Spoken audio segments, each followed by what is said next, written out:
அனைவருக்கும் வணக்கம். காலச்சக்கரம் நரசிம்மா அவர்களின் அத்திமலை தேவன், பாகம் 5, அத்தியாயம் 39. கருமதேசம். பிரமதேசம் கைலாயநாதர் ஆலயத்தின் முன்பாக இருந்தது பரசிகாமணி கொங்காழ்வாரின் மாளிகை.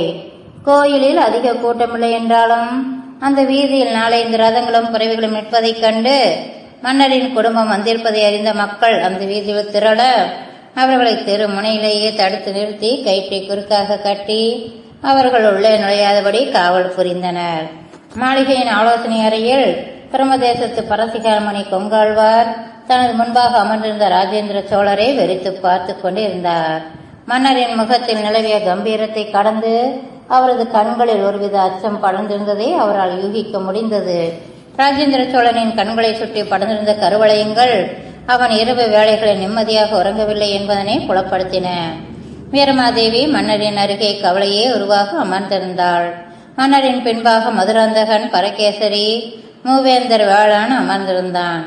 ராஜேந்திரனின் 4 மகன்கள் ராஜாதிராஜன், 2ஆம் ராஜேந்திரன், ராஜ மகேந்திரன் மற்றும் வீர ராஜேந்திரன் ஆகியோர் ஒருபுறம் அமர்ந்திருக்க, ராஜேந்திரனின் 2 மகள்கள் அருண்மொழி தேவியும் அம்மங்கையும் அனபாயனோடு அமர்ந்திருந்தனர். பிரமதேசத்து பரசிகாமணி கொங்காழ்வார் மிகவும் கோபக்காரர் என்று புகழ் அடைந்தவர். யாராக இருந்தாலும் உள்ளதை உள்ளபடியே அவர்கள் செய்த தவறுகளைக் கொண்டே அவர்களை ஆட்டி வைக்கும் ஊழ்வினையை அடையாளம் கூறி விடுவார். தாங்கள் செய்த தவறுகளை மறைத்து பொய்யுரைத்தாலும் கண்டுபிடித்து அவர்களை எழுந்து போக சொல்லிவிடுவார். அதே போன்று அவரை ஜோதிடர் என்று அழைத்தாலும் சினம் கொள்வார். ஊழ்வினையை படிக்க அதிக ஆற்றல் வேண்டும். தனது மேதா விலாசத்தால் மனிதனின் நாடி சக்கரங்களை படித்து அவர்கள் செய்த ஊழ்வினையை கண்டுபிடிக்கும் தனது திறமையை மெச்சாவிட்டாலும் மன்னித்து விடுவார். ஆனால் கோள்களின் சுழற்சியை கொண்டு எதிர்காலத்தை கணிக்கும் ஜோதிடர்களுடன் அவரை ஒப்பிட்டால் அவருக்கு கடும் சினம் தோன்றும். ஊழ்வினையை படிப்பவன் ஒரு மருத்துவனுக்கு சமானம் என்பார். பரிகாரங்கள் செய்து ஊழ்வினையை கழிக்க முடியும் என்பதை பரசிகாமணி கொங்காழ்வார் ஒப்புக்கொள்ளவில்லை. அப்படி என்றால் அனைவரும் எல்லா தவறுகளையும் செய்துவிட்டு பரிகாரம் செய்யலாம் அல்லவா? மன்னிப்பு, பரிகாரம், தோஷ நிவர்த்தி அனைத்துமே பொருள் ஈட்ட விரும்புபவர்களால் ஏற்பட்டது என்பார் கொங்காழ்வார். பிரச்சனையை கூறுங்கள் மன்னா, பரசிகாமணி கொங்காழ்வார் வினவினார். ராஜேந்திரனின் விழிகள் ஒருமுறை பம்பரமாக சுழன்று ஓரங்களை கவனித்து பிறகு பரிதாபத்துடன் கொங்காழ்வாரை கவனித்தது. அண்மையில் காஞ்சியில் எனது பெரிய தந்தை எழுப்பிய பொன்னாளி மாளிகையில் தங்கியிருந்தேன். எனது தங்கை குந்தவி வேங்கியிலிருந்து தனது பெயரன் அனபாயனை பார்ப்பதற்கு வந்திருந்தாள். நந்தவனத்தில் உலாவிக் கொண்டிருந்த போது மழை பெய்ததால் அனைவரும் அவரவர் அறைக்கு திரும்பிவிட்டோம். நடுநிசையில் என்னை வீரமாதேவி எழுப்பினாள். நந்தவனத்தில் யாரோ ரதத்தை விரைவாக செலுத்துகிறார்கள் என்றால் நானும் உடனடியாக சென்று பார்த்தேன். நந்தவனத்தில் இறங்கி கொட்டும் மழையில் சிறிது இடைவெளி விட்ட ராஜேந்திரன் அந்த கிருமியின் உருவத்தை வர்ணிக்க தொடங்கினான். அந்த சோழ கிருமியின் உருவத்தை நான் விவரிக்கிறேன், கேளுங்கள் என்ற ராஜேந்திரனை தனது கையை உயர்த்தி தடுத்தார். அந்த உருவம் எப்படி இருக்கும் என்பதை நானே கூறுகிறேன் என்ற பரசிகாமணி கொங்காழ்வார் தனது உதவியாளனை அழைத்தார். விடங்கா, ஒரு கரும்பலகையும் சுண்ணாம்பு கட்டியும் கொண்டு வா என்றவர் அவன் சென்றதும் ராஜேந்திரனை நோக்கி தலையசைத்தார். சோழக்கிருமி அந்த தேரை செலுத்தியபடி விரைவாக சென்று தெற்கில் திரும்பி எனது பார்வையிலிருந்து மறைந்தது. ஆனால் மீண்டும் எனது பின்னால் ரதம் வரும் மொழி கேட்க அந்த காட்சியை மீண்டும் காண திராணி இல்லாமல் அலறிக்கொண்டே விழுந்தேன். காலையில் கொட்டும் மழையில் நந்தவனத்தில் நான் மயங்கி கிடந்ததாக காவலர்கள் கூறினார்கள்.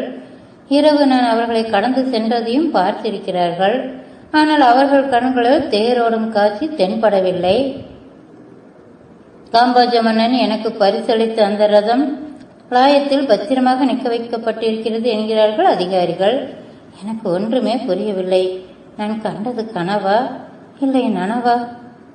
ராஜேந்திரன் கூறினான். கனவாகத்தான் இருக்க வேண்டும் கொங்காழ்வாரே.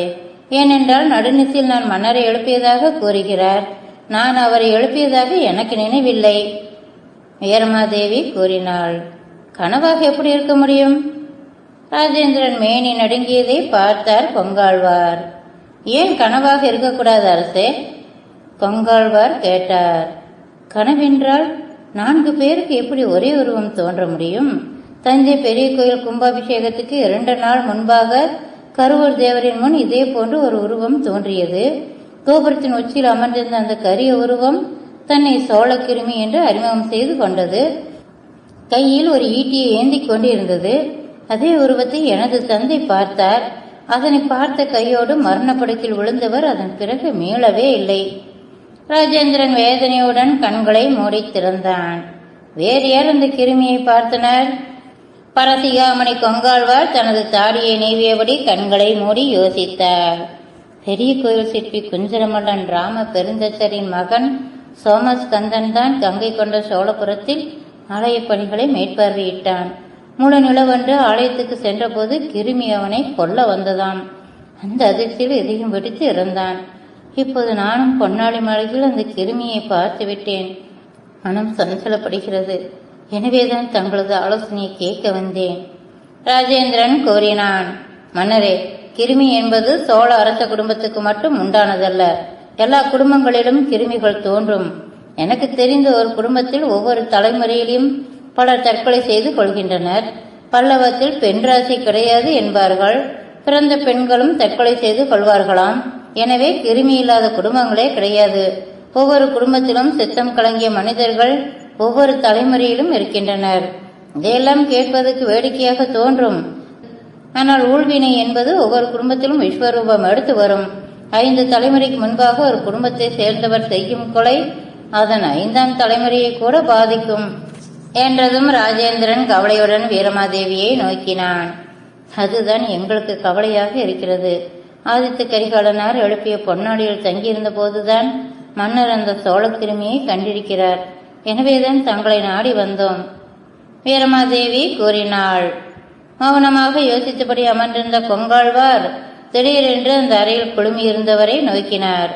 மன்னர் குடும்பத்தை சேர்ந்தவர்கள் அனைவரும் வந்திருக்கிறீர்களா? அவர் கேட்டதும் தலையசைத்தார்கள் அரச குடும்பத்தினர். நான் ஒரு சிறு பரிசோதனையை செய்ய போகிறேன். நான் ஒரு ரத்தின கம்பளத்தை விரிக்கப் போகிறேன். அதில் மன்னரும் அரசியாரும் முதலில் அமர வேண்டும். அவர்கள் பின்பாக 4 மகன்கள் அமர வேண்டும். அவர்கள் பின்பாக மன்னரின் 2 மகள்கள் அமர வேண்டும். மன்னர் குடும்பத்தை சேராத மற்றவர்கள் தனியாக அமர வேண்டும் என்று கொங்காழ்வார் கூறினார். தலையில் ரத்தின கம்பளம் விரிக்கப்பட்டது. அந்த கம்பளத்தில் மன்னரின் குடும்பம் அமர்ந்தது.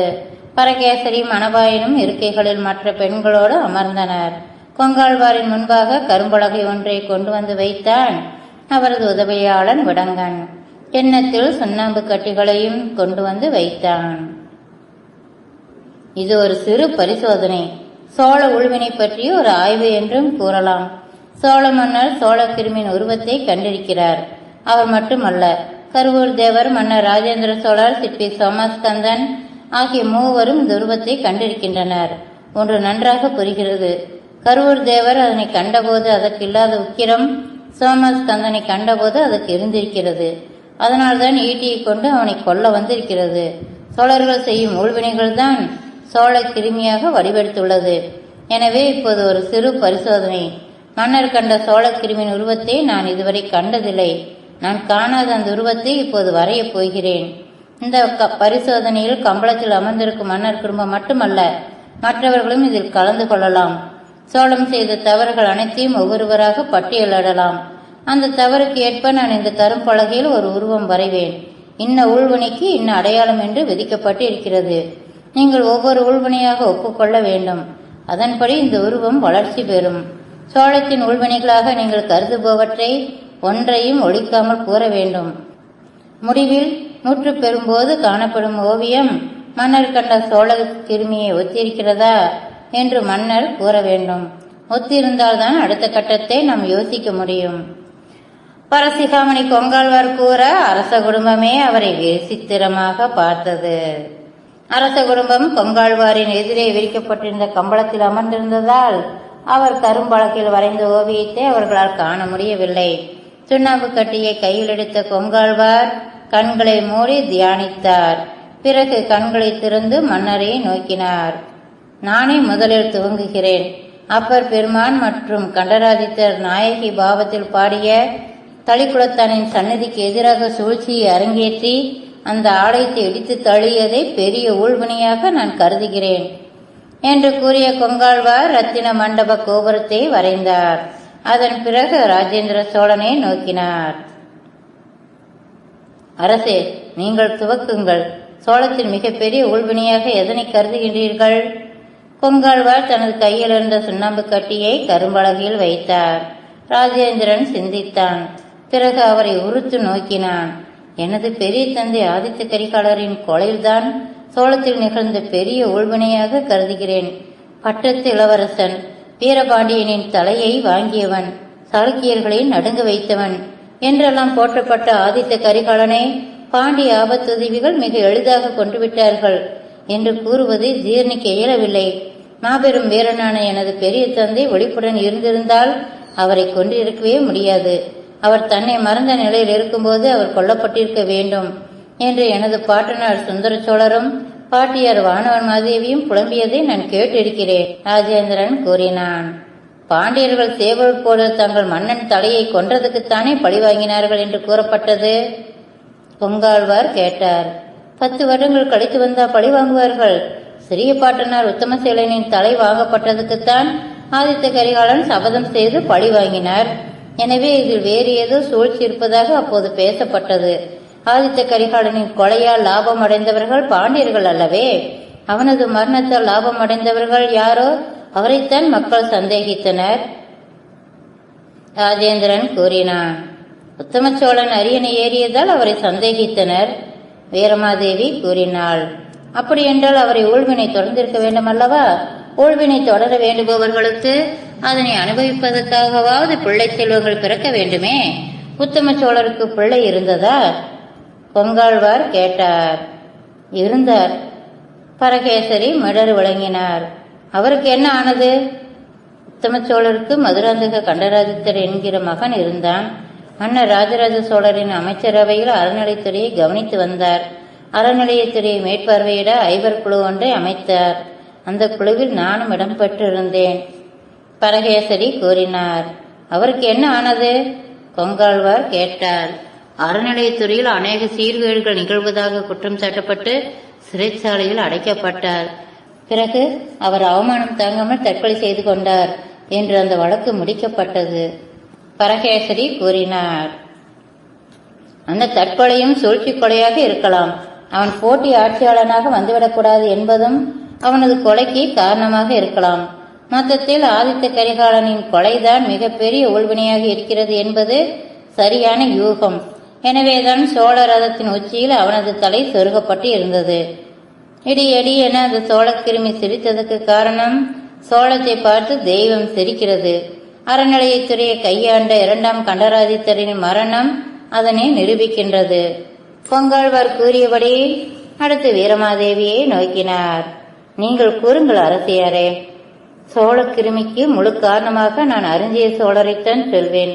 குந்தல மன்னன் 3ஆம் கோவிந்தனின் சகவாசத்தால் பெண் பித்தராக மாறினார். சாளுக்கிய அரசி வீமன் குந்தவியை மனம் செய்து கொண்டாலும் அவளுடன் மனமொத்து வாழாமல் அவளை சித்திரவதைகள் செய்தார். வைதும்பு இளவரசி கல்யாணியை பலவந்தமாக அவளது காதலனிடமிருந்து பிரித்து வந்து மணந்து கொண்டார். அவருக்கு பிறந்த சுந்தரரை பட்டத்து இளவரசராக முடிசூட்டினார். பெண்களை கடத்தி வந்து தனது அந்தப்புறத்தில் அடைத்து வைத்தார். தக்கோலம் போரில் உதவிக்கு அழைத்த அண்ணன் ராஜாதித்தனுக்கு உதவுவதற்காக படைகளுடன் சென்றவர் வழியில் ஒரு பெண்ணுடன் சல்லாபித்துவிட்டு காலம் தவறி போர்க்களம் சென்றதால் பட்டத்து இளவரசரான ராஜாதித்யன் யானைமேல் துஞ்சிய தேவர் என்கிற பெயருடன் வீரமரணம் அடைந்தார். பல பெண்களின் சாபங்களை பெற்ற அருந்தியர்தான் சோழ கிருமி தோன்ற காரணம். வீரமாதேவி கூறினாள். நான் அப்படி கூற மாட்டேன். அருண்மொழி தேவி கூறினாள். பராந்தக சோழர் தான் இதுக்கு முழு காரணம். பெரும்பானப்படி நாட்டை கைப்பற்றி பாணர் பெண்களையும் குழந்தைகளையும் அடிமைப்படுத்தி கங்க நாட்டு மன்னனுக்கு விட்டாரே, அவரால் தான் கிருமி தோன்றியிருக்க வேண்டும். வீரமாதேவி அறிஞரை பற்றி கூறியதை கேட்டதும் தான் வரையும் ஓவியத்தின் மர்ம குருதி பெருகுவது போன்று வரைந்தாள். பிறகு அருண்மொழி தேவி கூறியதை கேட்டதும் அந்த உருவத்தின் உடலில் சீழ்வடியும் புண்களை வரைந்தார். அடுத்தது யார்? பொங்காழ்வார் கேட்க ராஜேந்திரனின் 2வது மகள் அம்மங்கை தயக்கத்துடன் பேசினாள். அவளது மகன் அனபாயன் வியப்புடன் தனது தாயை கவனித்தான். எனது கருத்து எல்லா ஊழ்வினைகளுக்கும் எல்லா ஊழ்வினைகளுக்கும் காரணகர்த்தாவாக விளங்குவது திருப்புறம்பியும் போரின் நாயகன் ஆதித்த சோழன்தான். தனது ஆரிய நண்பன் அபராஜிதனை கொன்று பல்லவத்தையும் உக்ரோதத்தையும் கைப்பற்றியதுதான் பல்லவத்தில் பெரிய நம்பிக்கை துரோகமாக கருதப்பட்டது. அம்மங்கையை கூற கொங்காழ்வார் தான் வரையும் ஓவியத்தின் முதுகில் ஒரு குத்துவாளை சொருகினார்.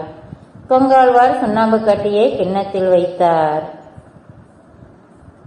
ஓவியம் முற்று பெற்று விட்டது என்று நினைக்கிறேன் என்றவர் மன்னரை பார்த்தார்.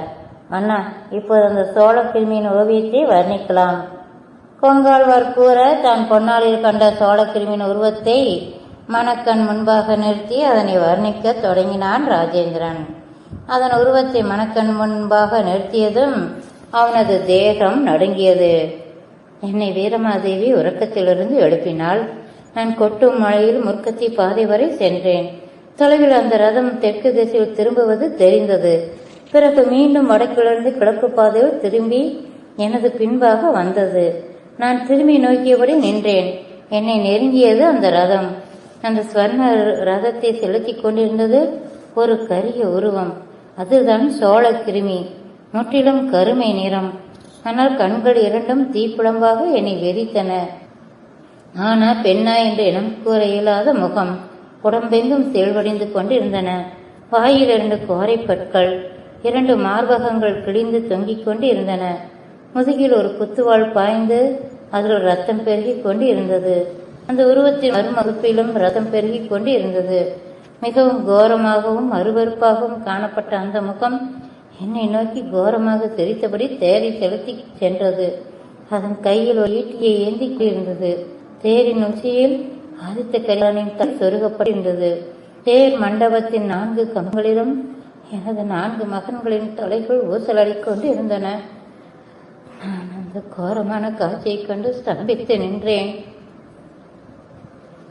ராஜேந்திர சோழன் சொல்லியபடியே கவலையுடன் கொங்காழ்வார் தனது கரத்தில் பற்றியிருந்த கரும்பலகையையே நோக்கினான். அண்ணா, இதுதானே நீங்கள் கண்ட உருவம்? பலகையில் தான் வரைந்திருந்த ஓவியத்தை காண்பித்தார் கொங்காழ்வார். அந்த கோர உருவத்தைக் கண்டு அனைவருமே திகைத்து நின்றனர். தனக்கு கச்சிதமாக நான் கண்ட உருவத்துடன் உங்கள் ஓவியம் பொருந்துகிறது. ஈனஸ்வரத்தில் முணுமுணுத்தான் ராஜேந்திரன். அவனால் அந்த அதிர்ச்சியை தாங்க முடியவில்லை. இது எப்படி சாத்தியம் கொங்காழ்வாரே? நான் பார்த்த உருவத்தை அப்படியே நேரில் கண்டதை போன்று வரைந்திருக்கிறீர்கள்.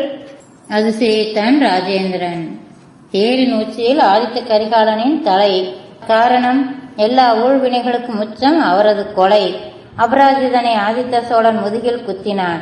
எனவே சோழ கிருமியின் முதுகில் குத்துவாள். அறிஞ்சியன் பெண்களை கொடுமைப்படுத்தினான். எனவே கிருமியின் மர்ம உறுப்பில் குருதி பெருகுகிறது. சோழ பெண்கள் தாங்கள் விரும்பியவனுக்கு அரியணை கிடைக்க வேண்டும் என்பதற்காக மூத்த பிள்ளைக்கு துரோகம் இழைத்தார்கள். இளங்கோப்பிச்சி தனது மகன் கண்ணர் தேவனுக்கு பராந்தகனால் அரியணை மறுக்கப்படவே தான் சோழத்தை சபித்தாள். அவள் வாரி சூட்டிய மண் தான் சோழ கிருமியாக உருவெடுத்தது. பெண்கள் செய்த சூழ்ச்சியை உணர்த்தும் வகையில் அந்த கிருமியின் மார்பகங்கள் அருந்து தொங்குகின்றன. வானர்குல பெண்களை அடிமைப்படுத்தி அவர்களை போர் வீரர்களுக்கு விருந்தாக்கி விற்றதால் சோழ கிருமியின் உடலெங்கும் சீழ்வடியும் புண்கள். தெய்வம் சிரிப்பதால் அதன் இடி இடி என சிரிக்கும் குரல்.